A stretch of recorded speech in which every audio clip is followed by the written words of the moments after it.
Hi, and welcome to the ChicoBag podcast, a show about practical sustainability and marketing that helps us leave everything better than we found it. My guest today is Liz Wimbush, Director of Sustainability and Responsibility at PPAI, the Promotional Products Association International. This is the trade group that represents the $25 billion promotional industry. If you've ever been handed a branded t-shirt, mug, or tote, that's merch. And Liz is leading the charge to make sure it's sourced responsibly, lasts longer, and delivers real marketing impact. Liz, welcome. Thank you so much for having me. I'm excited to be here. So tell me a little bit more about PPAI. I know that some people listening probably haven't heard the term or know about the whole industry of promotional products. So can you give a quick intro on that? You sure can. So, like you said, PPAI is the not-for-profit industry association for promo products. We are the largest one with around 16,000 members operating in the US, Canada, Mexico, and overseas, primarily in North America, though. So our goal is to be the voice and force to advance the industry. And we believe that promo products are universally valued and essential to every brand. So we've been around since 1903, which is pretty wild. I have been here for 2 years, so I won't say that I've been around for the whole ride. But yeah, our goal is to create solutions to industry challenges and provide member resources through education and best practices. So when we think about promotional products, I think about stress balls and pens. What are the challenges facing the industry currently? So sustainability and general responsibility, I think, is one of the big challenges that the industry is facing right now. You know, the reputational risk we have of Brandfill, I think, is a really good way to sum it up. There are challenges that feed into that around transparency in sourcing, fair labor, around the materials that are going into the products that we are making, having those be responsibly sourced and of materials that can be responsibly disposed of. I think those are big challenges right now. But it's a very creative industry that has never shied away from a challenge, and I think we're doing a really good job kind of rising to it.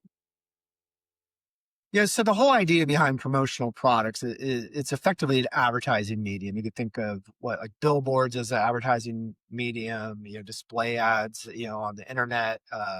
Promotional products are one of these mediums. In your opinion, how is what's the best scenario for promotional products?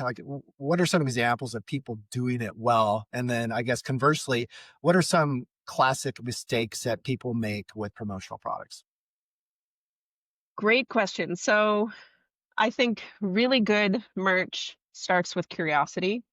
It starts with really understanding what problem is trying to be solved with it. So if someone is looking to get merch for an event or for um, a client or onboarding new employees or any other kind of engagement, I think being really curious about what the end goal is. Who is the audience? What do you want them to take from it? Is this something that you want to like surprise and delight, or are they really well known to you? Are you really well known to them? Do you want to just renew that engagement? I think that's a really important piece. Instead of being order takers, our industry needs to really lean into that creative problem solving approach. So saying yes and how many is a good place for bad merch to start. If somebody says, like you said, stress balls, that's a classic example. I have a conference next week and I need 500 stress balls to give out. Instead of saying, sure, what color? Um, okay, back up. What's the conference? Who are you hoping to attract to your booth, to your stage? What do you want them to take away? What do you want them to remember you by? I think is a really important question to ask. Um, and some examples of really good merch, like there's so much happening right now where merch is really cool. If you think about like all these limited edition drops and these collaborations that are happening, like merch has been having a moment for a little while. I think anytime you leave the house, you can see an example of it done really well. Like even fast food brands are doing these really cool merch drops. Um, and I think it goes back to that, like being creative and really thinking through what purposeful, impactful merch looks like instead of, oh, let's just get a fill in blank. Um, Finding a product that has like value alignment and is there is a really good version of it, I think is a really good place to start. That's interesting. The idea of value alignment. I deal, with people that come to me, wanting, ChicoBag products branded as Hmm. promotional items. And they'll say something like, "Oh, I want 3,000 and I have a budget of $3,000," which is basically $1 a unit. Yeah. And, in this day and age, what you can get for $1 a unit is something that typically has a non-transparent supply chain. You don't know how Hmm. it's made, where it's made. It's made cheaply, and it typically doesn't last. And Hmm. when the person receives it, they kind of feel the same way about it. It's just like, okay, well, thanks. And maybe had a moment of goodwill when they first got it. They got the dopamine rush of something free, and then it goes into a closet or into a drawer. Of course, when someone asks me for 3,000 somethings for $3,000, we can't offer them a bag at Yeah. that price, given what we're doing. But you know, typically having the conversation about values and what you're trying to achieve helps some of those people get to a place where, they're giving merch with intention and with Hmm. purpose. Um, in your experience, I know you have a lot of experience in supply chain. How do you convey the the nuances of supply chain to an everyday, buyer of promotional products? Like what have you found works as far as helping people understand why it's important? So there's two things that I think are really relevant right now, um, that are should be part of this conversation. One thing that is right off the bat, there's been a huge increase in transparency in supply chains in our industry because of this necessary data now. You need country of origin data because of tariffs. So that, I don't want to say 6 months ago, but not that long ago, it was not obvious to find that information. If you were a promotional products distributor and you had a client come to you and say, I really want products that are either made here or not made here, you had to do some research. You had to make sure you were working with trusted partners and get that data from them. Fast forward now, this has to be easily accessible information. So you can't hide behind these really murky, complicated supply chains. You have to be pretty upfront about where your products are coming from.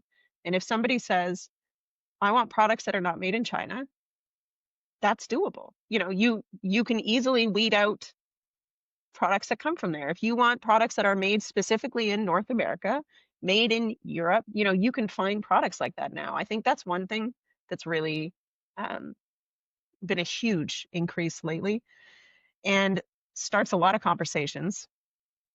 The second thing is this reputational risk. There is an inherent risk for a brand when they are allowing their logo to be put on a product. So they are entrusting, if a brand comes to a distributor and says, I want 3,000 things for $3,000, that's a conversation and that's an opportunity to find that value alignment and to explain that reputational risk and say, I have so many amazing ideas for products that could solve the problem that you're having.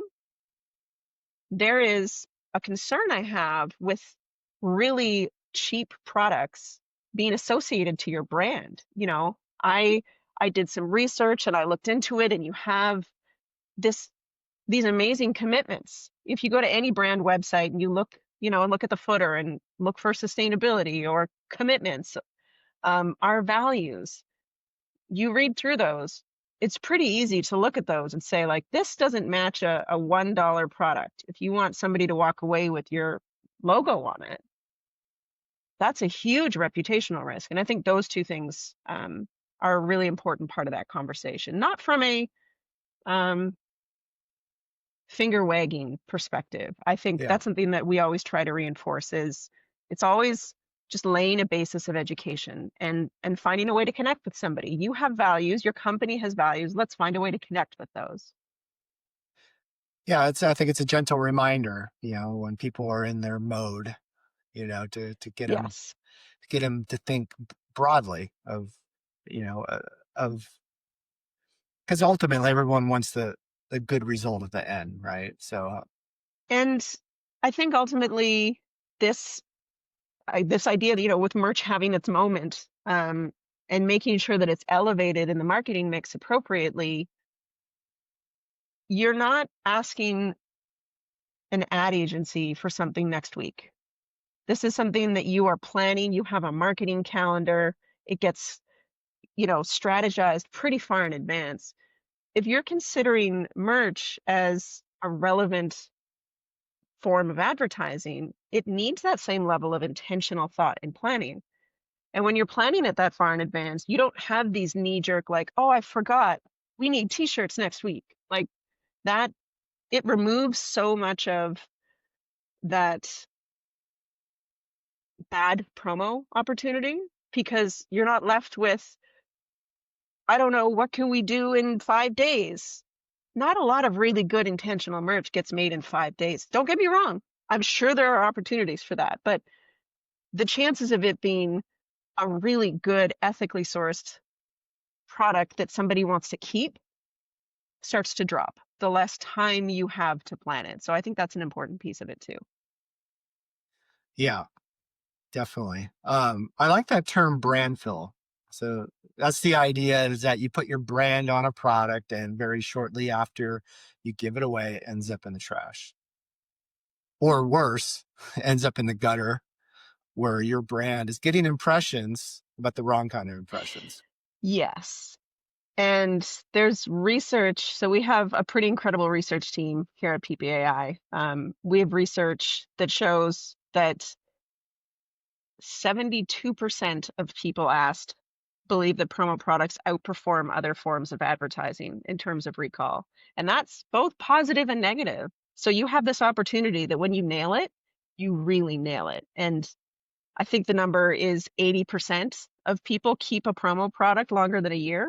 So if you can get that, the amount of impression opportunity you have is enormous versus, yeah, if I'm walking on the beach and I see some cheap deflated something with a brand, that's a negative impression of that brand. And that's the reputational risk that they're allowing to happen by not putting that intentional thought behind their promo. Yeah. So one risk is that things end up in the trash, and then you have those negative impressions or in the gutter, what have you. The other that that I've done a lot within my supply chain to manage is the risk of contamination. Hmm. Um, I know a number of years ago, people may remember, like, Thomas the Train, got recalled because they had lead in the paint. Yeah. And lead contamination in paint is a big concern. And if you buy a promotional product that doesn't have a transparent supply chain or verified testing and things like that in place, you could potentially be giving out something with lead in it, and Hmm.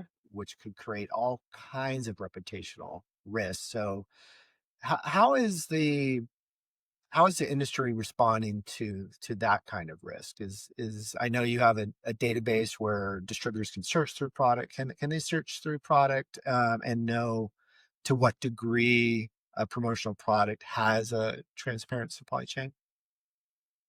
Yes. So there are some markers. We have a technology partner we work with that has some pretty great filter options now where you can search for products or suppliers based on their certifications or what they have reported as the platforms that they work on. So we also do a lot of education from the association perspective to kind of standardize as much as possible. There's a group of very passionate and dedicated individuals who volunteer for one of our work groups that helps inform an education conference we put on called Responsibility Summit. And that started years ago when child safety laws started to come online with products. And it was this opportunity for the industry to react and not just make compliant products, but make safe products. And they've really leaned into that. So we have this conference now every year that isn't just product safety, it's general compliance and now sustainability as well. But it builds off that idea that you have to know what goes into your products, where they come from and who's making them, how they're being made to make sure that you can speak to it and be confident that you don't have chemical runoff in the decoration process that is hugely damaging to the environment where it's being made, or that the people working not even at the very origin of the product, like not the extractive process, but the creation of the product in the factories, that they're working in safe conditions, that they're being paid a fair wage, that there's no child labor, there's no forced labor. um, that's something that is there's a responsibility no matter where you are in the value chain. Everybody has a responsibility. A distributor who doesn't have direct sight to factories or a way to communicate with them still has a responsibility to know and understand that they're working with partners they can trust. And there's a number of different certifications or programs, but you just ask questions and you make sure you understand what happens when somebody says, I can't tell you that, or we're really not sure. That's it's a huge lever to pull as a buyer to say, it's not something I'm going to be able to do or continue to work with you if I can't get access to this kind of information, because I need to know that, that reputational risk to me or to my client or to the brand is one piece of it, but ethically, we need to know that the products we're sourcing are not harmful, essentially. Yeah, I agree. So what are the questions that people can ask? So when you're buying a promotional product, what are the top questions that people can ask to make sure that their products are being made without harming people or the environment?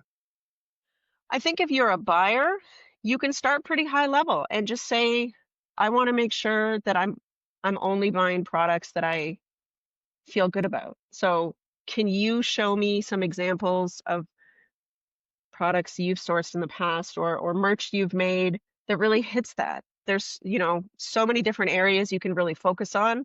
You can focus on a value alignment in the environmental space. If you have a lot of really strong beliefs around supporting ocean conservancy, you can ask for that. That's something that you can very, transparently say, this is important to me. I only want to buy merch that has a positive impact or lessens the negative impact in this area.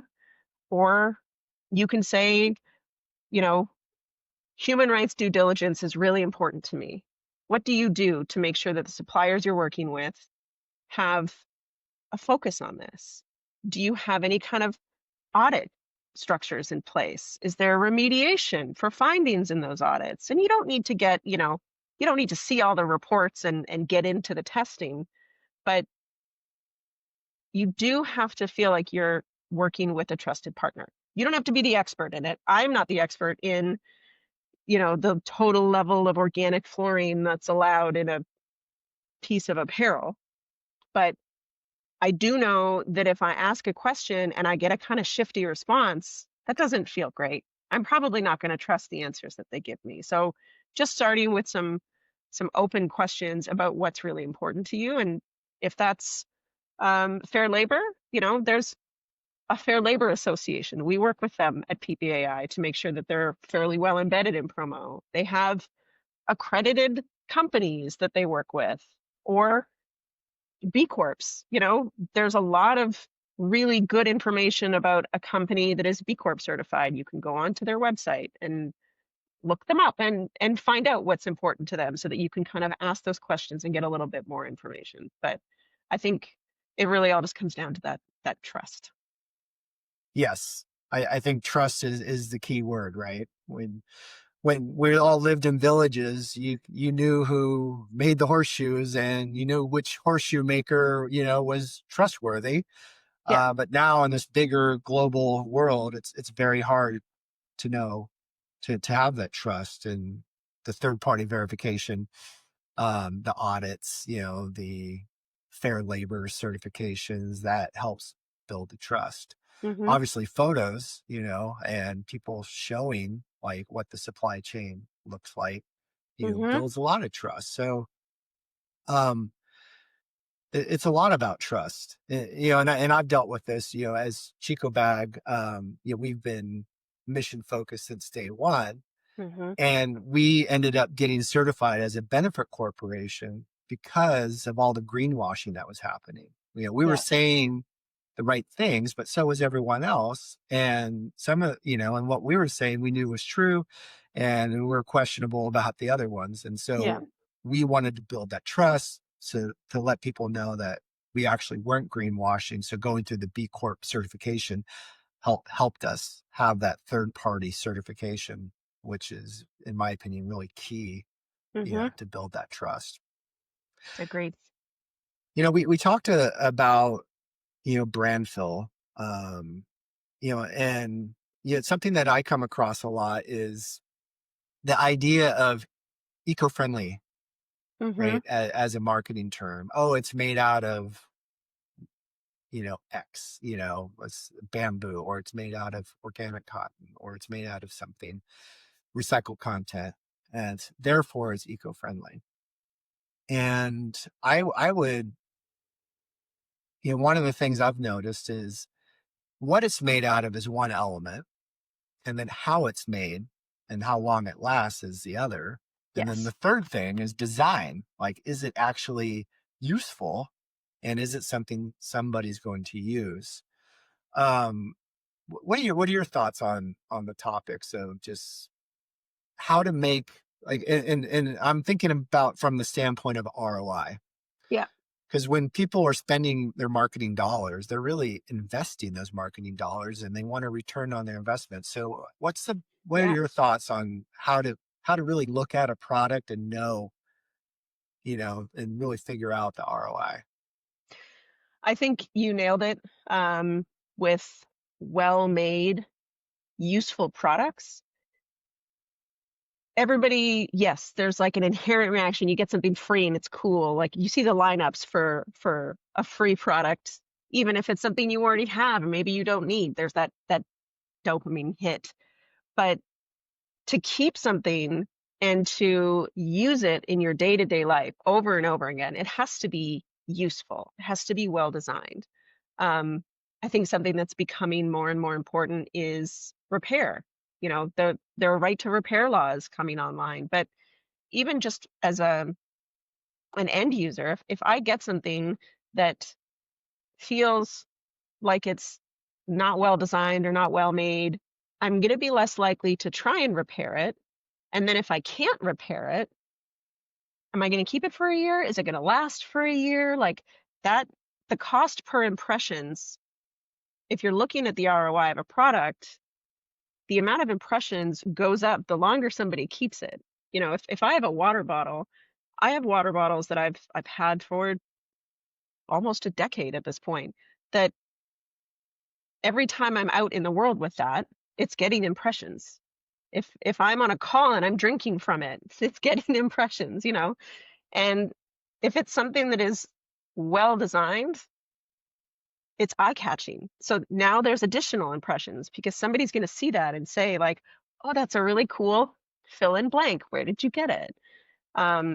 maybe they see across the street and they see the brand on it, and now they're looking up the brand to see if they can get one too. So this well-designed, it really does start with that design. And I think even going a step further, products that are now designed for proper disposal and end of life, there's a lot of regulation now starting, not necessarily here in the US, but it's starting to influence buying, and it's coming here eventually, um, around how products are disposed of. So, if you get really into the nerdy side of sustainability and you're doing LCAs, which are life cycle assessments, you're really mapping out from the extractive process of whatever goes into making that product down to what happens to it at the end of life. It's this is no longer a useful product. Does it get landfilled? Can I break it down to be recycled? Can it be upcycled? Is there an opportunity for it to go back into a circular economy? Like, I think that's a really important piece too. And especially around promo, like Brandfill is the opposite of that. It's something that is well designed and thoughtful and useful, and includes feedback from the people who are going to be getting it, not necessarily those who are buying it. That's always been a bit of a challenge in our industry, is we don't have this direct line of communication. So there needs to be, you know, open and honest feedback. Do we need 15 straws for every water bottle that has a straw in it? Probably not. Does the person getting it, when they open that package, is that the first thing they think? Like, oh, thank goodness, there's 15 additional straws in here. Like, having those kinds of conversations to making sure that products are being designed intentionally instead of just following trends, I think is a really important part. What stood out to me, what you added in addition to the things that I brought up, which, were the materials, the durability, and the design. You brought up the idea of its ability to create conversations. Hmm. With your water bottle example, if it's a unique design or really eye-catching, it's going to create a conversation, which is super powering an impression. It's better than an impression, right? Because then they're Absolutely. they're talking about where they got the bottle and how much they love the brand or whatever is the bottle represents to them. So I think that's like the ultimate goal, right, of any promotional product is to create that conversation.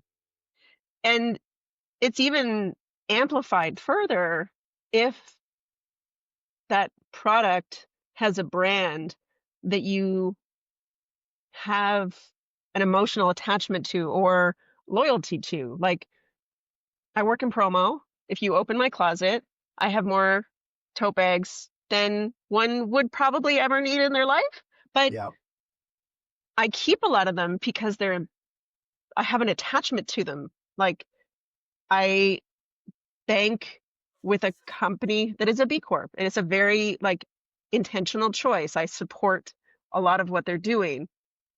They sent me a tote bag as a welcome gift when I became a new client. It's one of my favorites because of that connection. So now not only is it a well-designed, intentional piece of merch it's also very visually appealing. Whenever I'm out with it, if somebody asks me about it, like, what is that bank?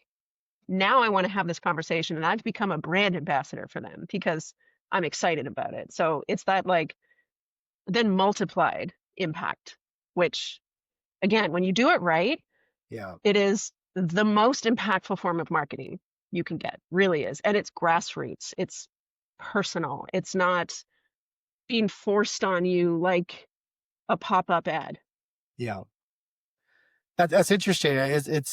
You're painting a picture of kind of the ideal scenario where a piece of merch enables you to be the brand ambassador that you already are, but out in public, Yeah. right? Where you are out being the brand ambassador, not in your head, but actually out with people. Um, And that's pretty cool, and that's pretty powerful. And like you said, it's, when it's done well, that is what every brand wants.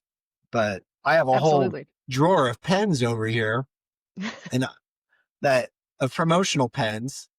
And anytime it doesn't work or it's like broken, I look at the name on the pen, Yeah. and and gosh, if someone would just give me a really nice pen that that has a lot of ink that lasts, not the sample ink, but Yeah. a good supply of ink. I mean, I would be all over that, but Yeah.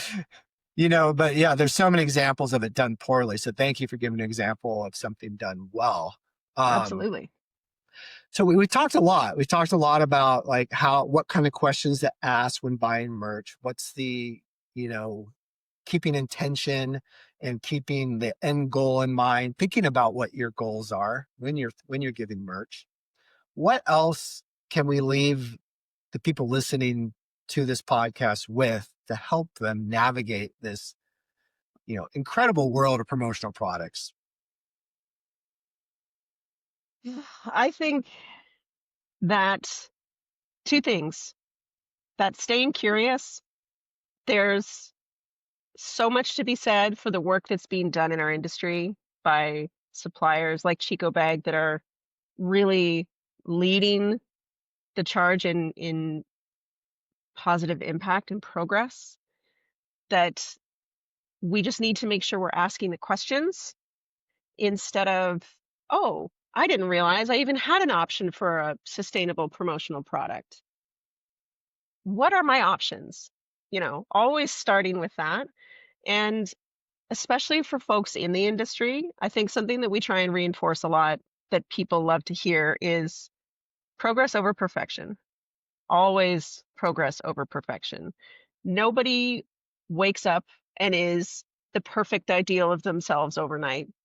Neither is a company. That's not going to happen.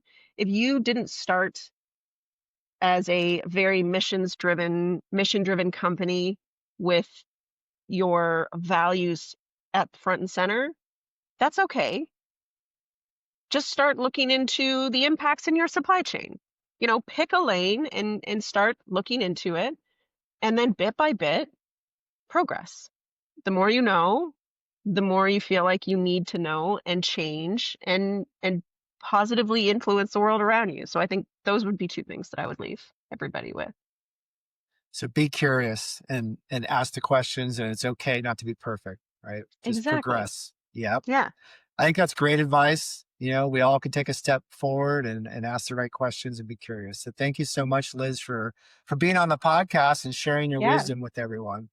Thank you so And much for having me. yeah, and if people want to learn more about PPAI, where can they go? They can go to ppai.org, and we have a sustainability section on our website as well if you're curious about what that looks like in promo, under the header education. Awesome. Thank you, Liz.